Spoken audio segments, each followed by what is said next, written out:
On this episode of China Uncensored, beef, it's what's for dinner. If you're the US president visiting Asia. China builds a magical island maker. No, seriously, that's what they're calling it. And finally, you might want to stand for the Chinese national anthem. This is China Uncensored. Hi, welcome to China Uncensored. I'm your host, Chris Chappell. In our top story, Japan and China go to war over who can serve the better meal to visiting U.S. President Donald Trump. Japanese Prime Minister Shinzo Abe will be tough to beat. While the two played golf, he served the president a $10, 100% American Angus beef patty hamburger from a local Tokyo burger joint. Afterwards, the burger joint that made the president's Colby Jack cheeseburger sold out as the people of Japan flocked to try the presidential meal. But Trump is now in China, and Xi Jinping knows just what President Trump hungers for above all else: one-upping Obama. Donald Trump has become the first U.S. president ever since the founding of the People's Republic of China to dine in the Forbidden City. Actually, the first foreign official ever. For 500 years, the Forbidden City was the palace of China's emperors. Actually, I wonder if this decision has more to do with Xi Jinping comparing himself to China's emperors than anything else. President Trump has congratulated Xi Jinping on becoming the most powerful Chinese leader since Mao Zedong. Which is a weird compliment if you think about it. I don't think Angela Merkel would like it if you congratulated her on being the most powerful German leader since Hitler. But there was one important question on everyone's mind when Trump landed in China. With the world's most sophisticated and oppressive censorship over the internet and social media, how was Trump going to tweet? Well, we didn't need to worry. Even though Twitter is banned in China, a White House official told reporters the president will tweet whatever he wants. That's his way of communicating directly with the American people. I have never been more proud of Trump's tweets. We'll have a more in-depth look at President Trump's visit in next week's full episode. In other news, outspoken social commentator Katy Perry, who apparently also sings or something, has made no secret of her angry feelings about President Trump.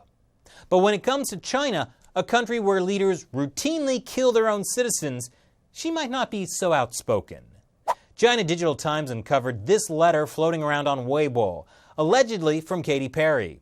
It says she promises to observe the laws and regulations in China, comply with the management of the regulators, and not to add or change any content without authorization, do or say anything religious or political, or participate in any activities that jeopardize China's unity and integrity. So I don't think she'll pull a Bjork and start shouting Tibet during a concert. Also, Bjork was talented. Okay. Katy Perry jokes aside, this is an eye-opening look at how the Communist Party extends its censorship across the entertainment world. After all, Katy Perry is definitely not the only artist who's been asked to sign a letter like this, unless the CCP was especially disturbed by the subversiveness of Left Shark. Meanwhile, 3 U.S. college basketball players from UCLA were detained by police in Shanghai for allegedly stealing from a Louis Vuitton store. Unfortunately for them, the store was a knockoff. What is not a knockoff, however, is China's new magical island maker. That's what they're calling the latest Chinese dredging vessel that can dig up 6,000 cubic meters an hour of the ocean floor and churn out brand new islands for the Chinese regime. Just like the brand new islands the Chinese regime already built in the South China Sea. And they're probably never going to stop, even though they maybe ought to. The way Steven Tyler is probably never going to stop coming out with new albums, even though maybe he ought to. And while the CCP is building artificial islands in the middle of the ocean, they're also building artificial support for themselves in Hong Kong. Just a bit of background, in mainland China, a new law has now upped the jail time for disrespecting the national anthem from 15 days to 3 years. It's those kind of laws that Hong Kong was supposed to be exempt from under the one country, two systems policy, which is why Hong Kongers have been very disrespectful of the anthem. Well, the People's Congress passed a decision demanding Hong Kong adopt the national anthem law. That is being met with intense protest, except for in the totally still independent Hong Kong government. According to one Hong Kong official, Hong Kong will try to enact a law penalizing people who boo the Chinese national anthem as soon as possible. No decision has been made yet about jail time.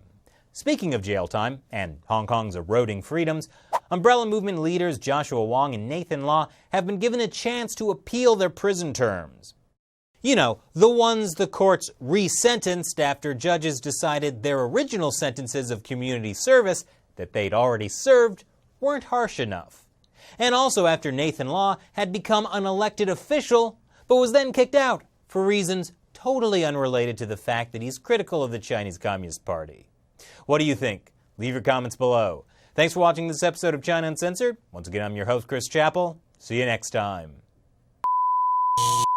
You may need to travel to Japan to get a great all-American hamburger, but you only need to go to ChinaUncensored.tv to get great episodes of China Uncensored. Every Friday, we upload a half-hour episode for free that you can't see anywhere else. So visit ChinaUncensored.tv, preferably with a hamburger in hand.